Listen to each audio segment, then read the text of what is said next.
സത്യം പറയുകയാണെങ്കിൽ ഇപ്പോൾ ദുബായിലൊക്കെ ഒരു ലോ ഉണ്ട്. എങ്ങനെയെന്നറിയോ? ദുബായിൽ ഇപ്പോൾ കുറേ ഇപ്പോൾ നമ്മുടെ നാട്ടിൽ കാണുന്നതാണ് കുറേ പബ്ലിക്കിൻ്റെ ഇടയിൽ നിന്ന് വീഡിയോ എടുക്കുന്നത്, ഇതേപോലെ ബസ്സിൽ ഒരാൾ അനുവാദം ഇല്ലാതെ വീഡിയോ എടുക്കുന്നത്. ഇതൊക്കെ ദുബായിൽ ഭയങ്കര പ്രോബ്ലമുള്ള കാര്യമാണ്.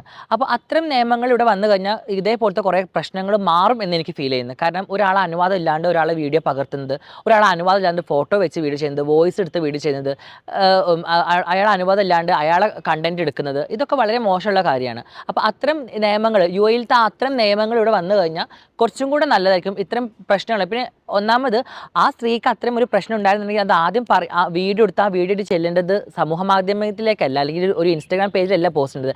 അത് വെച്ചിട്ട് പോലീസ് കംപ്ലൈൻറ്റ് കൊടുത്ത് അത് ജെനുവിൻ ആണോ എന്ന് അറിഞ്ഞിട്ടായിരിക്കണം ഈ പ്രതിക്കെതിരെ ഇങ്ങനെ ഒരു വീഡിയോ ചെയ്യേണ്ടത്. ഇത് അതിനു മുമ്പേ പ്രതിയാണെന്ന് പറഞ്ഞ് അദ്ദേഹത്തിനെ ക്രൂശിക്കാൻ തുടങ്ങി. പിന്നെ ഇപ്പോൾ ഞാൻ പറയുമ്പോൾ ഈ ഷിഞ്ചിത മാത്രമല്ല കുറ്റക്കാരി, ഈ വീഡിയോ അത്രയും പോപ്പുലർ ആക്കിയ എല്ലാവർക്കും അതിലൊരു പങ്കുണ്ടെന്നാണ് എനിക്ക് തോന്നുന്നത്. അപ്പോൾ അവിടെ നഷ്ടപ്പെട്ടത് ആ അമ്മയ്ക്കൊരു മകനെയാണ്, ആ അച്ഛനൊരു മകനെയാണ്, ആ മകന് നഷ്ടപ്പെട്ടത് ഒരു നല്ല സുഹൃത്തുക്കളെ നഷ്ടപ്പെട്ടു, നല്ലൊരു സുഹൃത്തിനെ. അപ്പം അങ്ങനെയൊക്കെ തോന്നുമ്പോൾ ആ അമ്മയുടെ കണ്ണിൽ കാണുമ്പോൾ ഭയങ്കര വിഷമം തോന്നി. ആ അമ്മ പറഞ്ഞ് കരയുന്നത് കേട്ടപ്പോൾ നമ്മളെ മനസ്സിലേക്ക് അത് വല്ലാണ്ട് അങ്ങ് ഫീലായിപ്പോയി.